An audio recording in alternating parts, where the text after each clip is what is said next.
Πάτερ, ποιο πιστεύετε ότι είναι το μυστικό της ευτυχίας? Την ευτυχία την ψάχνει όλος ο κόσμος, όλοι οι άνθρωποι, όλοι θέλουν να είμαστε ευτυχισμένοι, μόνο που την ψάχνουμε σε λάθος δρόμους.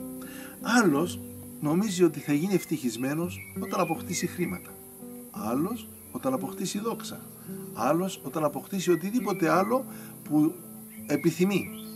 Όμως επειδή όλα αυτά που επιθυμούμε είναι υλικά πράγματα που κάποια στιγμή φθύρονται και χάνονται, η ευτυχία δεν είναι μόνιμη στην καρδιά μας και είναι πολλές φορές τόσο ψεύτικη που το καταλαβαίνουμε και μόνοι μας. Η αληθινή ευτυχία βρίσκεται αλλού, βρίσκεται, παιδιά μου, στην ψυχή, στην καρδιά, και το μυστικό της είναι η γαλήνη. Η γαλήνη. Όμως, Πάτερ, πολύ λίγοι έχουν γαλήνη σήμερα. Αυτό ακριβώς. Γι' αυτό και δεν έχουν ευτυχία. Ναι. Πώς θα μπορούσαμε λοιπόν να αποκτήσουμε τη γαλήνη για να είμαστε ευτυχισμένοι? Το μυστικό λοιπόν τώρα της γαλήνης είναι δύο πράγματα. Το ένα είναι να εμπιστευτείς τον βασιλιά δημιουργό σου, τον ουράνιο σου πατέρα, και να του πεις: πατέρα μου, στα χέρια σου αφήνω εγώ το παιδί σου, όλη μου την ύπαρξη, όλη μου την ψυχή. Την αφήνω στα δικά σου θεϊκά, πατρικά, γλυκά, στοργικά χέρια. Εσύ θα την κατευθύνεις στην ψυχή του.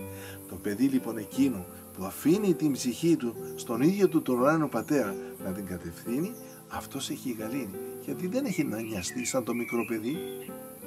Όσοι όμως δεν τον εμπιστευτούμε και θέλουμε μόνοι μας να φτιάχνουμε την πορεία μας και βάζουμε τον ίδιο μας τον Θεό Πατέρα στην άκρη, τότε έχουμε αναπόφευκτα όλες τις αγωνίες, όλες τις στενοχώριες για να μπορέσουμε να πετύχουμε αυτό που θέλουμε.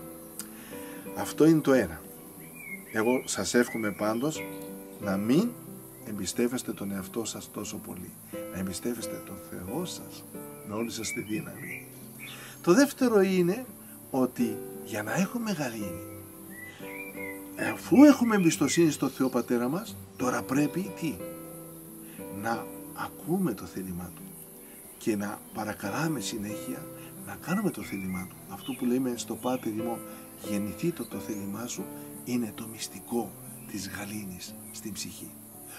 Όσοι από εμάς τους ανθρώπους θα θελήσουμε να ακολουθήσουμε το μονοπάτι της αγάπης που μας χάραξε ο Χριστός όταν ήρθε στη γη, και είμαστε γεμάτο αγάπη, καλοσύνη, ευγένεια, εσπλαχνία στους άλλους, και αποφεύγουμε το μίσος, αποφεύγουμε την κακία, αποφεύγουμε το ψέμα, την κρίση και τη συκοφαντία, τότε να ξέρετε ότι βαδίζουμε στα μονοπάτια της γαλήνης. Γιατί όμως? Γιατί το Άγιο Πνεύμα θα είναι εκείνο που θα γαληνεύει την καρδιά μας. Το Άγιο Πνεύμα θα είναι εκείνο που θα μας δίνει τη χαρά και την ευτυχία. Το μυστικό δηλαδή της ευτυχίας, να το πω έτσι σύντομα, είναι η γαλήνη. Το μυστικό μας της γαλήνης ποιο είναι? Είναι το Άγιο Πνεύμα. Αυτό πλημμυρίζει μια καρδιά και φέρνει ειρήνη μέσα στην ψυχή. Αυτό σας το εύχομαι σε όλους σας, να το αναζητάτε από τον Θεό και θα λέτε: ουράνιο μου Πατέρα, στείλε μου το Άγιο Σου Πνεύμα να πλημμυρίσει με γαλήνη την ταπεινή μου καρδιά. Και να ξέρετε ότι αυτός ο Θεός, ο γλυκός, ο στοργικός, ο γεμάτος αγάπη και τρυφερότητα σε εμάς, σε όλους τους ανθρώπους, θα μας δώσει το υπέρτατο δώρο της γαλήνης. Τότε θα είμαστε πραγματικά ευτυχισμένοι.